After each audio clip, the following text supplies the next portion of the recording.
Welcome to the Fill Your Cups podcast. We're your hosts, Morgan and Bailey. Hey guys. Hey. Were you about to say that? I was, but hey. Hey guys. So today we are diving in deep with understanding your cycle. Mm-hmm. This is something that I have talked about a lot of times on the podcast without it being like our specific episode. Yeah. Because I feel like it, as women, it affects us so much. Yeah. And if you're a man listening into this, thank you so much. You can skip this episode, but I would encourage you not to because it might enlighten you on some of the women in your life. Yes. What they're going through and how to support them during that whatever part of their cycle that they're in. Mm-hmm. And knowledge is power. So Yes. Figuring out what you can know about the cycle is important anyway. Exactly. Yeah. So we're going to like quickly run through the different parts of the cycle, different phases, and then we're going to talk a little bit from our experience, what things help with certain symptoms that are common during certain phases, and then also just things that you might experience and some little tips and tricks to help you kind of prepare and plan for what you might be feeling around that time. Yeah. So that you can kind of have a couple things in your back pocket to help you as you continue in your cycle journey. Yes. Before we get into the juice, though, what are we drinking today? What's filling our cups? Okay, so today I have my usual water, but I also have, this is so fun, our sister Julia has become an Arbonne consultant, and I just recently like purchased the Fizz energy whatever. Ooh, it's like okay. It's slow release caffeine, so it's a little late in the day honestly for me to be drinking this, but this is the latest that I would have it. But it comes from like green tea leaves, so it's supposedly not supposed to make you as like jittery as coffee and whatnot. I told her to just send me her favorite flavor and that I would try it. So she gave me grapefruit. Yeah. So that's what I'm trying today for the first time. This is a live taste test. Okay, so I'm gonna give it a go. Okay. It's really good. Really? Yeah, it honestly kind of tastes like one of those like emergency packets or whatever. Okay, yeah. But I know it doesn't have all the sugar and red dyes or whatever dyes that those things have. But yeah, it's pretty good. And it is a little fizzy. It's got a little fizz to the top. I could see it being like a good replacement depending which kind you get for if you're a big like juice or soda or something like that person. Yeah. And they do have ones that are caffeine free too. So I'll probably get those at some point too. I'm excited to hear how the caffeine works in like 2 hours. Yeah, we'll see if I notice a difference. Yeah. I definitely need a little boost because I'm in my luteal phase. Oh God, the phases. I know. Yeah. So I will actually put Julia's little link in the show notes if anybody wants to try it out too. The kind I got was grapefruit and and it's really, really good. I could totally see myself using that as like a midday pick-me-up for sure. I love it. That's really sweet. Yeah. What are you drinking? I am drinking a Dr. Zevia today. So it's one of those like zero sugar sodas that we've talked about a lot before. I forgot my water on the way over here. So I immediately walked in and was like, Morgan, I'm raiding your fridge. What do you have? And this was the first thing I grabbed and it's delicious. Yeah. I'm really enjoying it. I love those. Those have a little bit of caffeine too, actually. Yeah. I like don't ever Dr. Pepper, I think, like 50 milligrams or something. Yeah. 42 milligrams 42? of caffeine. Okay. So like nothing. Just kidding. A cup of coffee is like 100. Is it? Uh-huh. Only 100? Yeah. Wow. A Red Bull's like 200. Yeah. It's crazy. I know. Energy drinks are like are like usually like 200 or sometimes they'll be like 280 milligrams. I'm like, good God. That's going to give you a heart attack.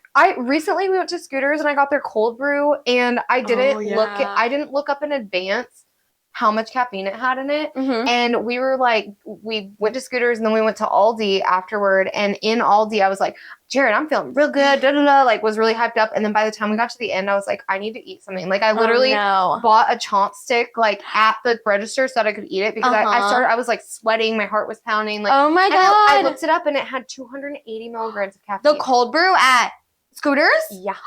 That's crazy. It was insane. That's what I get every time I go. Well, anyway. I drink a lot of caffeine. Oh my God. A lot of caffeine. Speaking of caffeine, this actually transitions into our shout out well.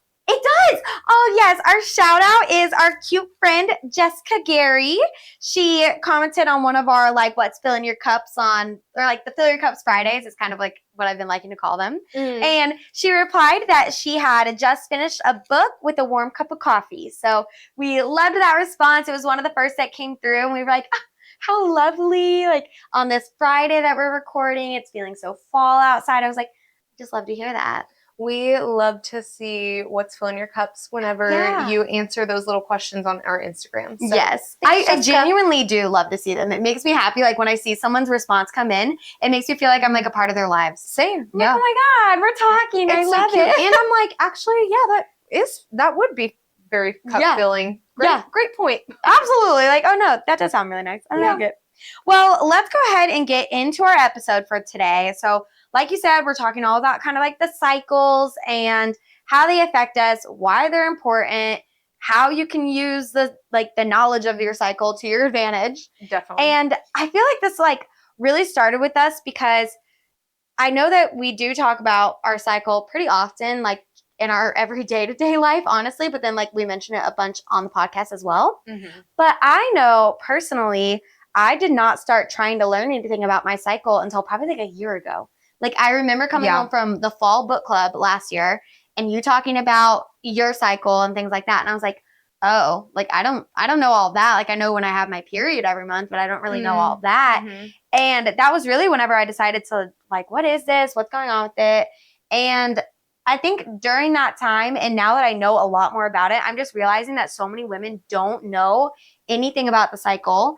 And like, they really just think, like you only really think of it as whenever you get your period each month. And that's like it. But there's so much other things going on. Yeah. Every single day and like every month during that cycle. So I was like, I really want to talk about it. When people say menstrual cycle, I think they only think of menstruation. Yes. Like actual period. Yep. And like that menstrual phase or whatever. And I think that it's a really like limiting view of what your cycle can do for you. Yeah. Because there's so much like every woman is different. So there are some generic things that most women in general will experience at certain phases of their cycle. Yeah. But tracking for yourself can be so informative. And it's so important too. It's so important. I actually have a friend who like she had always thought her periods were really irregular because she would not get them on the same day every month. And once I was starting to learn about this, I was like, no, it's not because your period's irregular. It's because instead of going by like you get it on the same day every month, you get it on the same like if every you have like 26 days. Yeah, 26 days, every 32 days, like whatever your cycle is, that's when you're getting your period. Yeah. So that's why it seems irregular, but really like you're right on schedule. You just don't know it because you had it on the 23rd last month and this month you're having it on the 26th. Yeah. Like, you know, and I was like, that's so informative. And that's something that we just don't know. And that it's like the information's not easily available, I feel like, or not really taught to you. Yeah. So, I feel like it's not that you can't access it. Yeah. It's just that it's not commonly taught. So it's not. You like don't know to go looking for it. Yeah. So I'm excited about it. Me too. I feel like it'll be good. So do you want to just kind of jump into the cycles and what they are? Yeah, definitely. So there's a little bit of a difference. Some people say like the two main parts of your cycle are the luteal and the follicular. Follicular. And then some break it down even further into follicular, luteal, menstrual, ovulatory. So we'll be talking about like all four chunks, I think, today. But just a heads up that those kind of like fall. Like they overlap. Yes, exactly. Yeah, definitely. Yeah. So one thing that you were just talking about with your friend is that is important to know is that not everybody's cycle is the same, especially the length. Like, I think that some people think that something's wrong if they have a cycle that's like 35 days because that's kind of long for some people. I think the average cycle is somewhere between like 28 and 30 or whatever. But a lot of people can have shorter or longer cycles. So that's like probably the first thing to be aware of whenever we talk about the phases, the day, like when we talk about day 1 through day 7 or like something like that, like being this part of the phase, like it can kind of be like give or take a few days. Yeah, like for you, it might be day 1 through day 10 or day 1 through day 5. Yeah. Whereas like we're going to kind of just be speaking in averages. Yeah. I guess. Yeah, definitely. Yeah. So I think some of the important things to know before we dive right into the like definitions and kind of specifics of the cycle is, like Morgan said, we're going to be breaking it up into like the 4 phases almost that your body goes through. And it's crazy because the whole phase or the whole cycle it's like your body preparing for pregnancy, which I just think is insane that like that is just what our bodies are like naturally made to do. And I think that's so crazy. Every part of the cycle is like, oh, this part is happening because it's trying to prepare a fetus. And this part's happening because it wants you to get pregnant. I'm like, oh my God, relax. Yeah. So I think that part's crazy. And then the next part that I wanted to talk about is that the cycle, when you hear us say the cycle starts on the first day of your period. So the first day that you're seeing the red blood, that is the first day of your cycle. And it goes all the way through until the next first day of your period. Was that weird to you? I don't know why, but when I first learned that, I was kind of like, I don't know why, but it feels like my period should be like the end of my cycle. Yes, me too. 100%. Yeah, I don't know why. It just seems like counterintuitive that your period would be the end. But I know it's just because it's when your body's coming to terms with the fact that it's not having a baby. And so it's like reset. It's like, all right, resetting, bleed, like bleed get all this tissue out. Clean it out so we can get ready. I don't know. I thought that was so strange. I do also want to say real quick that us saying like this is your body preparing for a baby, even if you're like preventing pregnancy, that it's still, I mean, it might even be more important to cycle track at that point because you want to see like when you're highest fertile or fertile and whatnot. But then also if you're like, I'm on the pill and even if you're on the pill, it is still like your hormones are going to be a little bit more manipulated obviously by the pill because you're getting hormones in your system. So if you're on any kind of hormonal birth control, you still can track. I still track because you still are going to, even though it's like not organic, it is an inorganic form of like the estrogen, progesterone, and all that. You can still track and it'll still give you a lot of information about how you feel at different times of the month. Because you're still experiencing these hormones, even though you are preventing or trying to prevent the pregnancy, which is the whole point of like the cycle. Right. You are still experiencing the hormones in the flux that they typically happen during the phases. So you can still track. It still is really, really valuable, even if you're not wanting to get pregnant. Yes, very true. Yep. I like it. Well, let's get right into there. So the first phase we're going to talk about is the menstrual phase. And that is, like we said, the first day of your cycle is the first day that you have your period. So this menstrual phase is that period that you're getting. This basically happens because you are not pregnant and your uterus and all that lining and tissue that it's going to create throughout your cycle, it's leaving your body now. It says like, it's not useful, get out of here. And that's why you see that bleeding. And that's what is literally leaving your body whenever you're on your period. Yeah. And then the follicular phase, I said this earlier, but the follicular phase is kind of the first half of your period. Yeah. So it includes your menstrual phase. It's the first like 13 to 15-ish days, depending on the person. Yeah. And it leads up until ovulation. And then that's whenever you like enter into the second half. But during the time of the follicular phase, the reason it's called that is because you release FSH, I can't say anything today. Follicular stimulating hormone? Yes. Follicle. Oh, follicle stimulating hormone. Yeah, I think so. Yeah. And then your uterus thickens, follicles grow on the surface of the ovaries, lots of biological stuff there that I don't know all the science about, but usually if you aren't preventing pregnancy, then a follicle will turn into an egg. And then that's the one that's like hoping to be fertilized whenever you're ovulating by some sperm. Yes. So that egg will grow, release estrogen. and then it makes the uterine lining thicker, preparing it for pregnancy. Yes. This is after you have your period, though. Yeah. Yeah.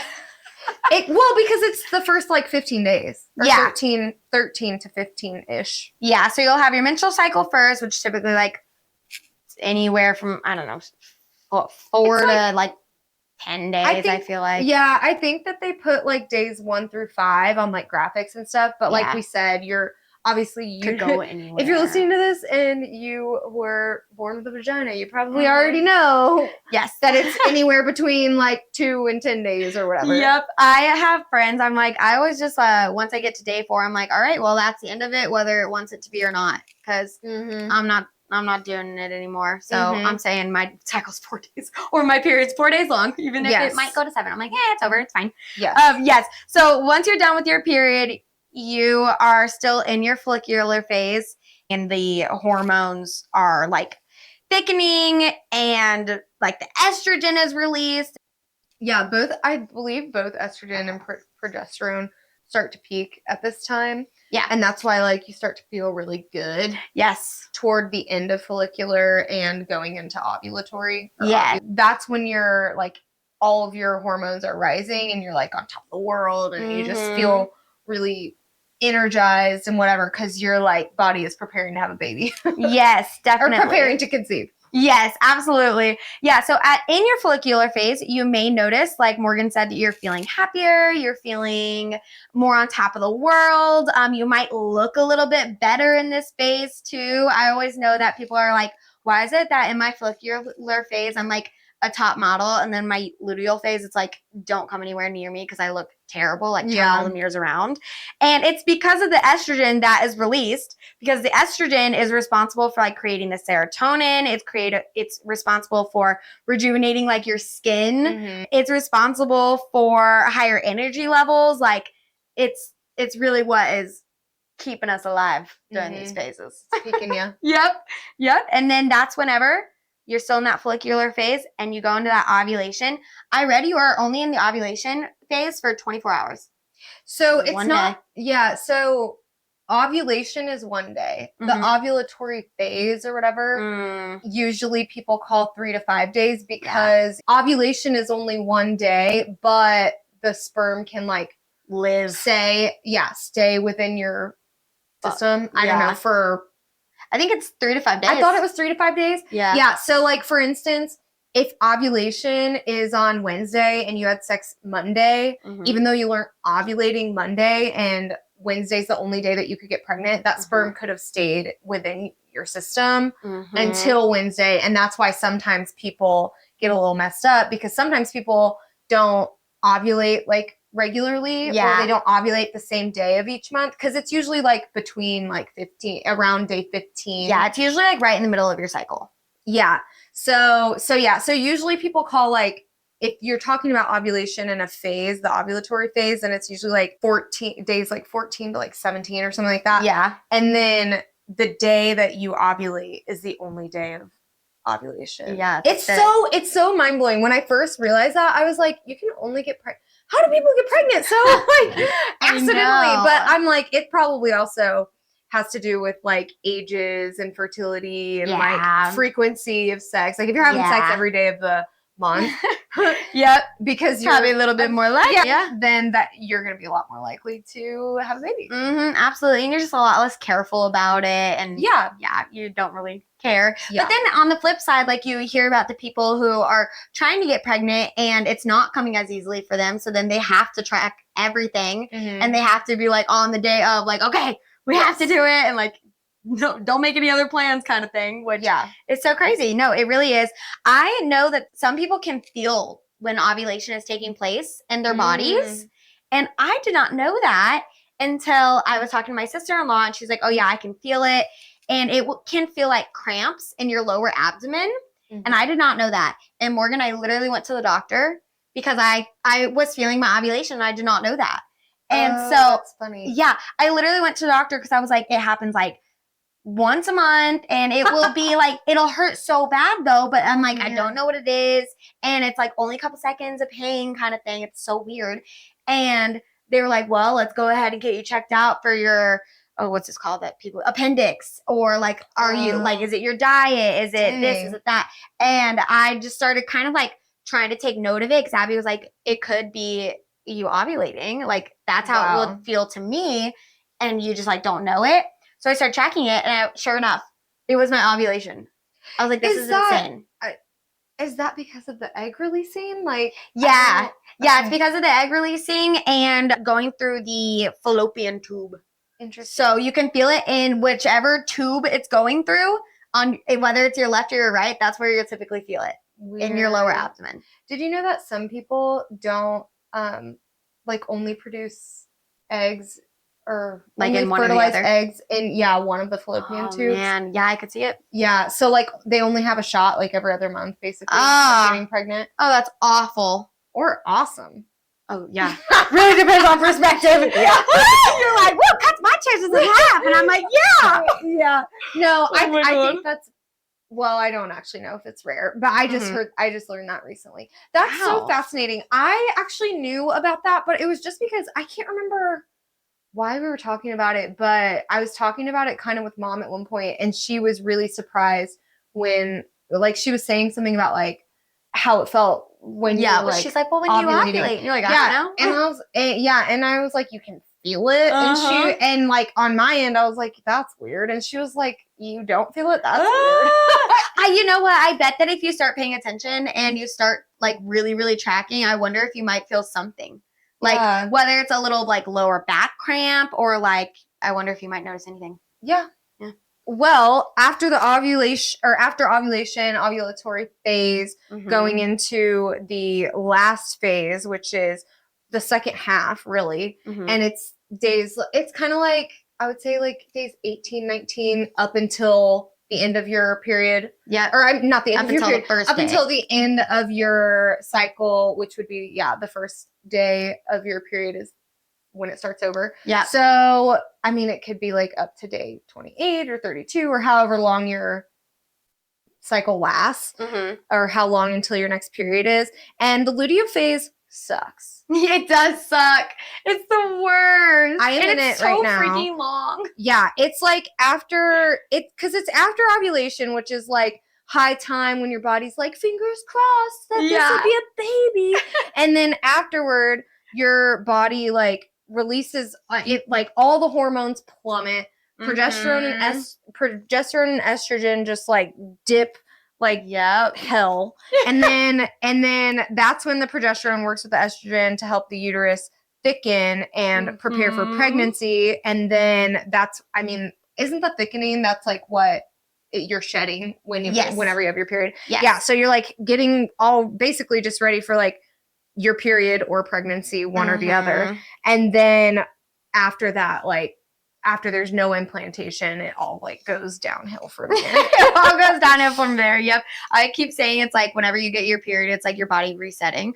Yes. You're like, all right, restart. Yes. And and so that's like when your progesterone goes down, you have like all of the PMS symptoms. You have like, I'm in it right now. Did I just say that? Sorry. That's okay. I'm in the luteal phase right now, and like all week I've been just kind of like low energy. I have like some pimples on my chin that I don't normally have. I've been feeling like more oily and like a little bit irritable and whatever, just classic like all the PMS and so maybe you're lucky and you don't feel all those things, but those are kind of like the common things that women have. Yes, yep. You're likely to be a little bit more down in the dumps. You're likely to not feel as glowy as you might at the beginning of your phase. You might be more bloated or things like that. And it's just crazy. Like so much happens to your body.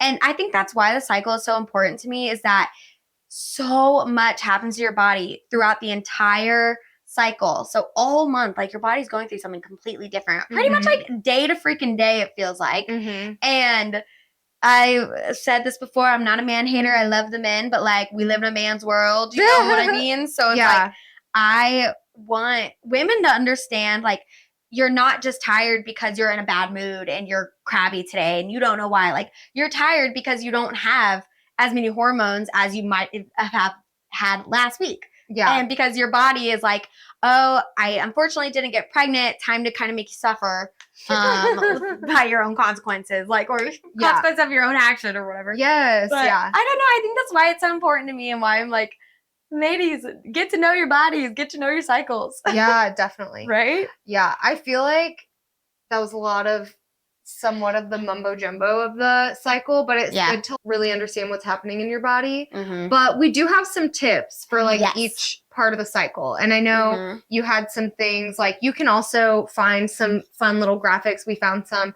about like cycle syncing, like doing workouts that are most effective for that part of the cycle, or like the types of food that are best for that part of the cycle and that sort of thing. But I know from my experience, I have noticed when I have certain things that happen during the cycle pretty consistently.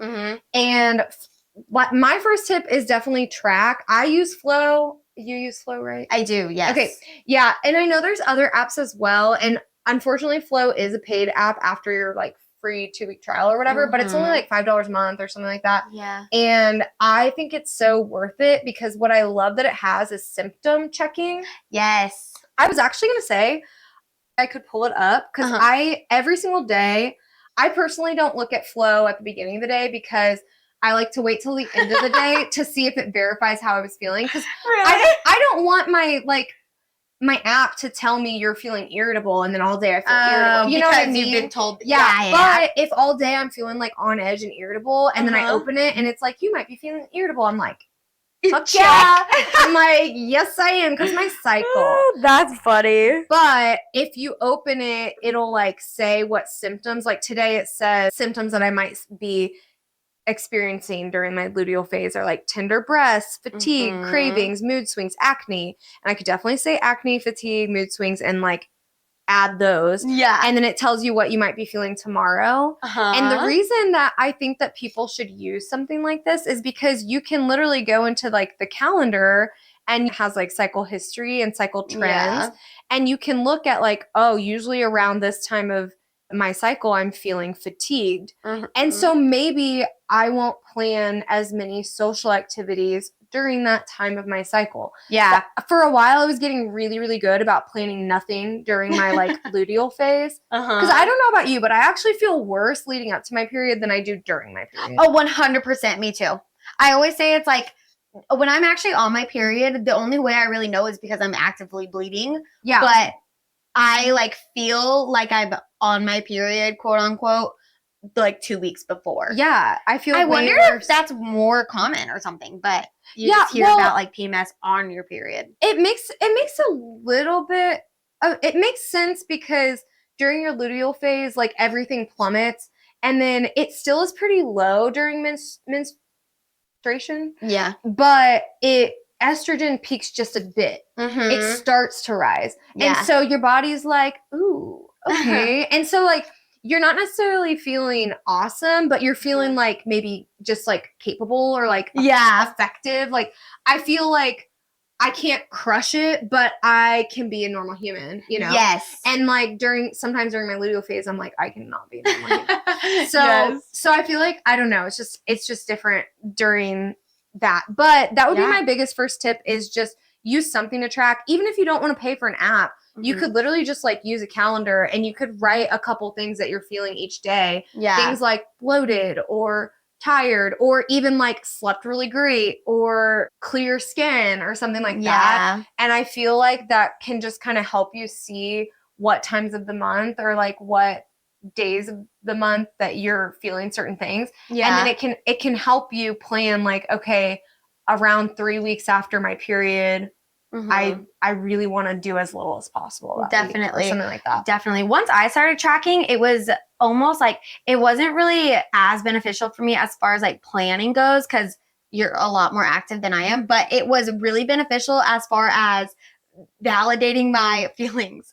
So like which felt so great. So I used to, I don't know, I just felt like every time I would be like majorly upset with Mason, I would always be like, why is this happening? Like, I'm so upset with him and blah, blah, blah, blah, blah, blah, blah, or I don't even know. And I would just always feel like it was a huge, huge thing. And then I started. I'm crazy. Yeah. Yeah. Or I'd be like, I don't even know. Like, we have to break up. This isn't working anymore. And then, 2 days later, I'm like, I love you. And it's because like my body's all out of whack.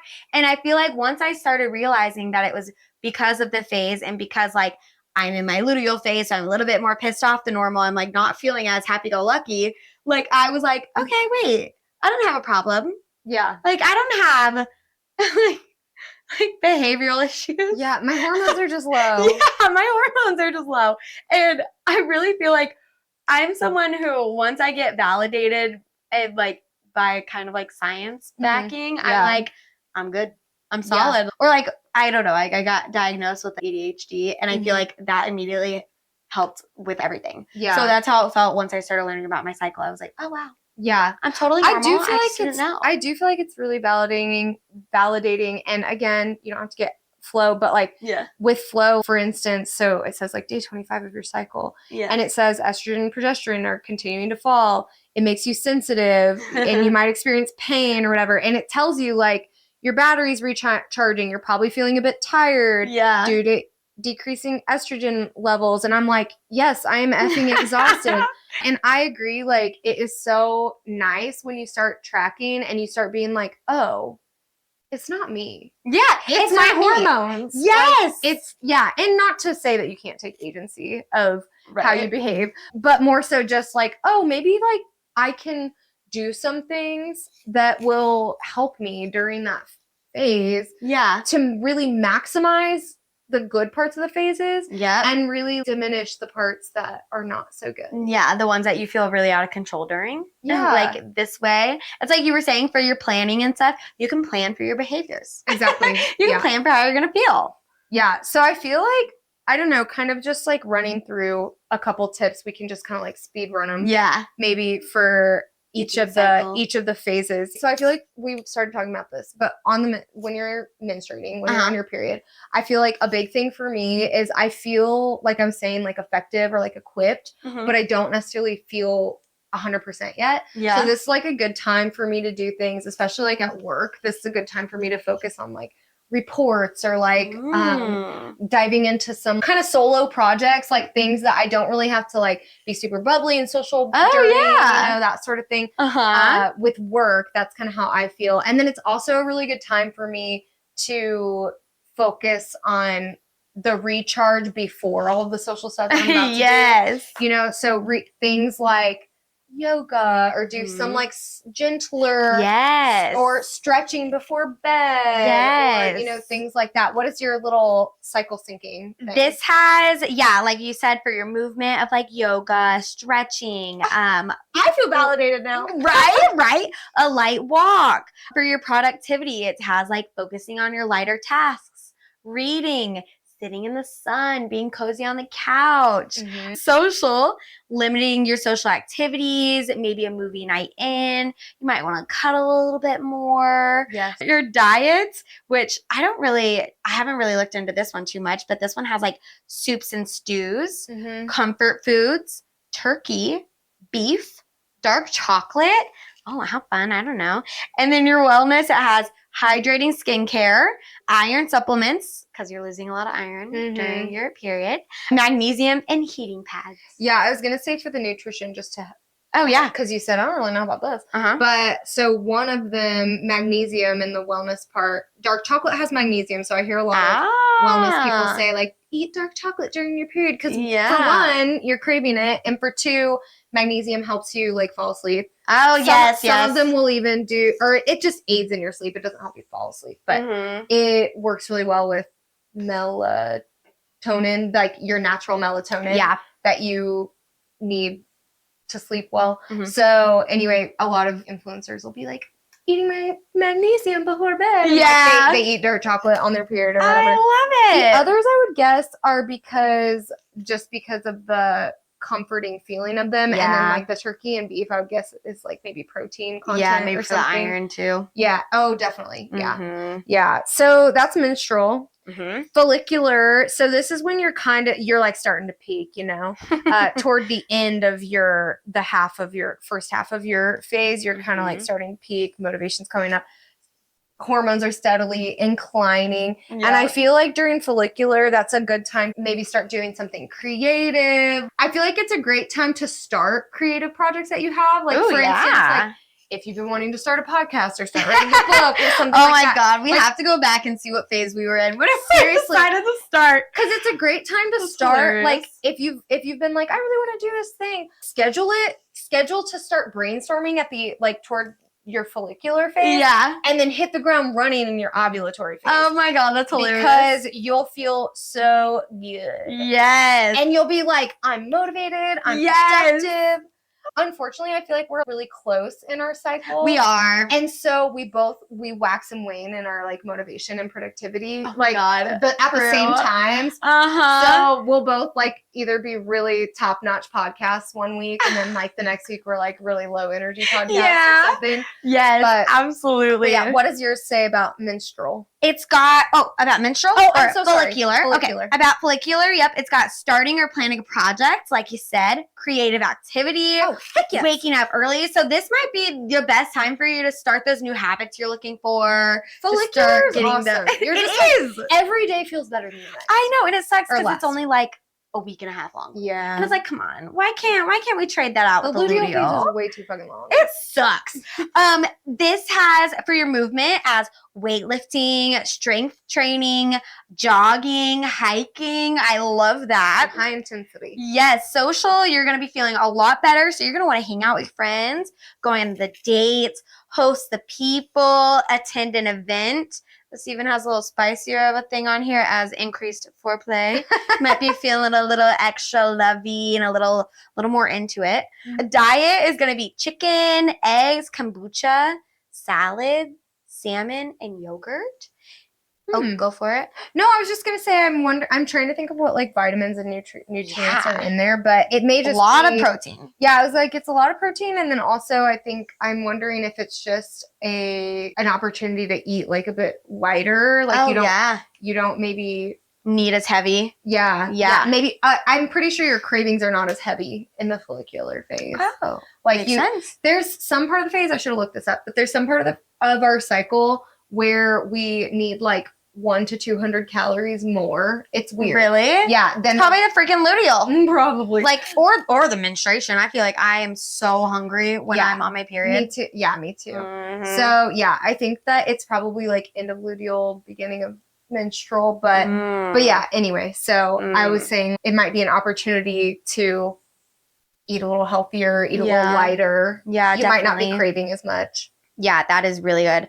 And then for wellness, it's got exfoliation, antioxidant serums, vitamin B, omega-3s, and this might be the best time for your skin to start a new skincare product or try a new, whatever. Your skin's probably great right now. Yeah, it's because of all the estrogen. Yeah, seriously. Yeah. Oh, also those B vitamins that I downed this, but that fizz that I had, that's like one thing that it supposedly has a ton of B vitamins.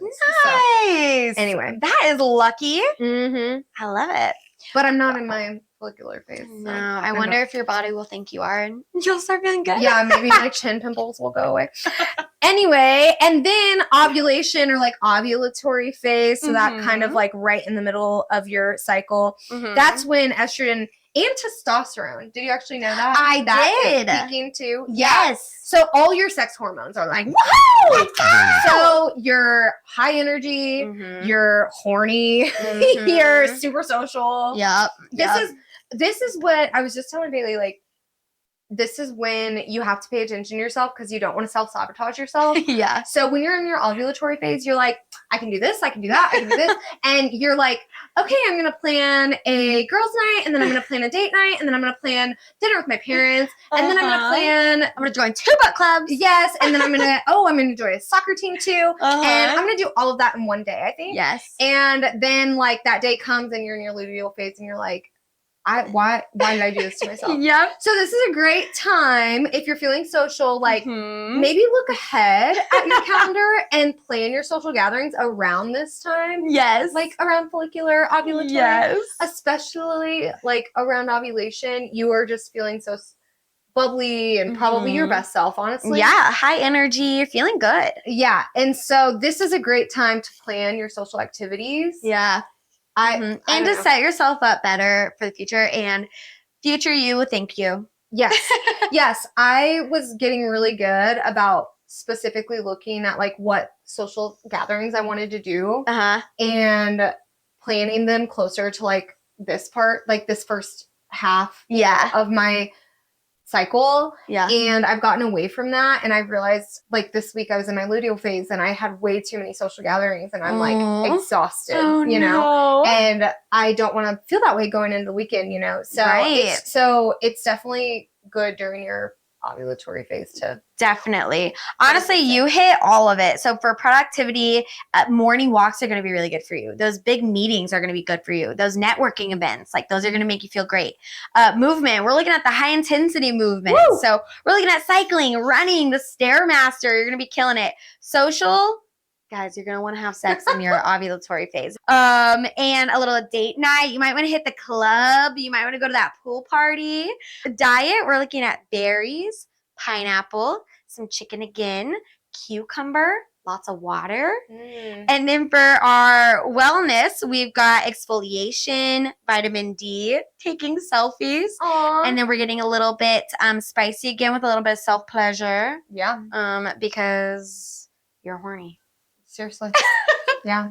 I love it. I do have a fun fact about the ovulation phase. So did you know that your natural musk will change continuously throughout your cycle? That makes sense. Yes, it will change continuously throughout your cycle, and it won't be, sometimes it's more obvious, and then sometimes it is not as obvious. I feel like I can literally smell me differently. What? Yes, That's I can. Funny. I can always tell when I'm about to get my period. I can smell it. Like, I don't know what it is, but it is a natural thing for your body to start releasing chemicals that are more attractive to the male species during your ovulation phase. Yeah. Because, and it's like, whenever they're more attracted to you as well. Okay. So you also, once you're starting to track, you may notice that like your man's all over you for those 2 days, even though he doesn't even know that you're ovulating. It's natural. Like it's a natural caveman kind of reaction because they can just smell you and something hits their brain. Maybe this is a great time then. Yeah, I feel like this is a great time then to also, you know, like maximize this phase. Yeah. And like wear the hot outfit you've been thinking about that you don't feel as good in other days or something. Or if you plan date nights, you know, if you do like one date night a month, plan it during your ovulatory phase. Or if you're struggling to like reconnect with your partner like intimately, like schedule it around the ovulation phase because you might be more willing to want to do it. Or if you're someone who doesn't have a super sex high drive, your partner does, this might be the best time to come together. Might also be a good time for you to read some smut. Oh, yes. Is that so pleasant? A little bit of Tessa Bailey. Well, no, I'm saying like maximize your ovulation phase. Get yourself ready. Yes, I'm with you. I mean, you're already on your way. Like, start thinking more about it. Yeah. It's going to be a good time. It will be a good time. And then last but not least, the luteal phase. Gotta love her. I hate her. It's really like the whole second half of your period. It's so freaking long. It can be so long, especially if you have like a 33-day cycle or something like that. But it's kind of like 18, 19 days 18, 19-ish through the end. Yeah. And just everything falls. We already talked about the hormones falling, but like progesterone's down, estrogen's down. You're feeling slow, sluggish, low energy. You might feel crampy. You might feel bloaty. You might start to have like breast soreness. You might start to feel just down in the dumps, honestly. Yeah. I feel like this is the best time when I was talking about like, projects and stuff like that, like work or even passions or whatever, stuff like that. The luteal phase is a great time to just resort to your like mundane habits, your mundane routine, regular things. Just do those, you know, kind of almost like the bare minimum.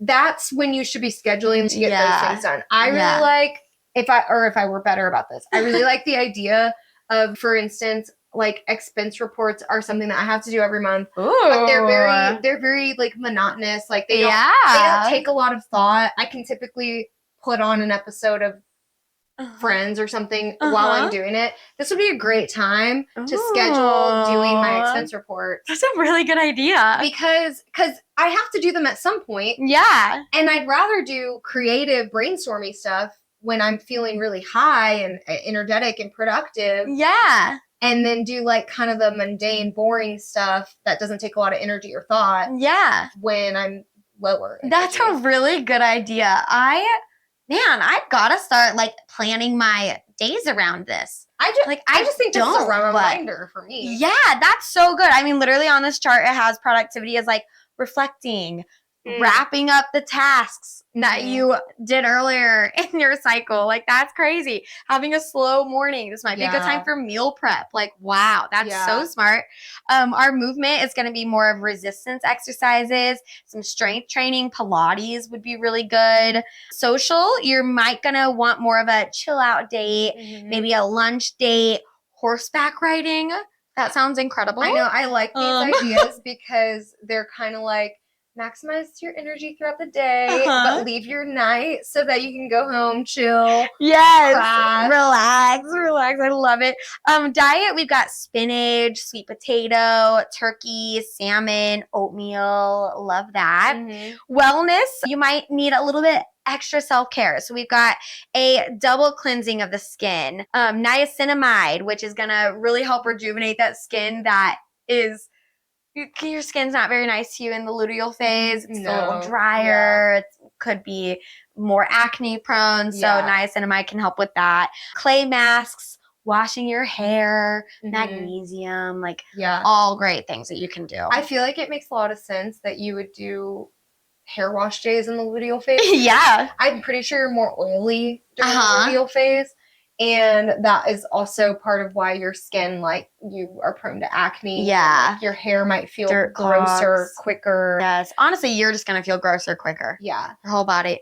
Another thing in the luteal phase, as we're wrapping up, but another thing in the luteal phase that you might notice is that sleep is trickier. And that's, I think that's why magnesium is on there. But when you are in the luteal phase, your body temperature rises just a bit, but enough that it can make it trickier to get to bed. So again, when we're talking about like maximizing the phases or diminishing like the unwanted side effects, that is something you can't control, is your body temperature rising, but you can control like the temperature of your house, make sure that the thermostat is at a comfortable temperature, or wear looser fitting clothing, don't be wearing like pants or whatever, like leggings or pajama bottoms or whatever to bed. You can do that. And then also you can prepare a little bit earlier. Like, you might have less of a hard time falling asleep during the other parts of your phase or your cycle, but during the luteal phase, you may need more time before bed, like an hour or two before bed without screens, or an hour or two before bed. You might need some deep breathing before bed, and that can just help you prepare your body for what might be a trickier night of sleep, but you've given it the opportunity to do the best it can. Yeah. So it's super funny that you talked about the temperature rising, because I actually did not know that was a thing that happened in your luteal phase. Or I guess I knew that your basal temperature rose, but I didn't know it really affected you. And it's so funny because whenever you said that, I was like, dude, this past week, because I'm also in my luteal phase, this past week I've been sweating whenever I'm waking up. Or like I'll wake up at like 5 or 6 and I feel so clammy, and I'm like, oh my gosh, it's cold in my house. Why am I so sweaty? So it's so funny to hear that it's because of that, because I've been like, am I stressed out in my dream? Am I did I break a fever? I didn't know why. And there you go. You feel hotter. And it's cool. It's like a validating kind of thing that I'm like, okay. Yeah. If I sweat in my sleep, it's not because there's something wrong with me. Exactly. Because my temperature's higher. Yeah. And I think that something that I've started doing, I don't know if there's science to back this, but something I've started doing is I have been, now that the weather's finally decreasing, I would not do this during the summer because it was too hot. But I've been taking hot baths around if I'm going to bed at 10, I'll take them around 7:30 or 8. And then if I get out by 8:30 or 9 or whatever, then my body comes down from that heat. I guess if that makes sense. Okay, yeah. And so not only does my body feel more relaxed because I took the bath, and do all my salts and all that, but also in my head, it makes sense that like if I was hot, you know how when it's really cold outside and you are inside and you're wearing like a sweater and a coat and whatever, and then you go outside and you get colder faster because you already had all your stuff on. But if you had nothing on inside and then you put your coat on, you feel warmer toasty longer. You know, I guess, I don't know. I think it's all mental probably. But I bet there's something somewhere. Maybe.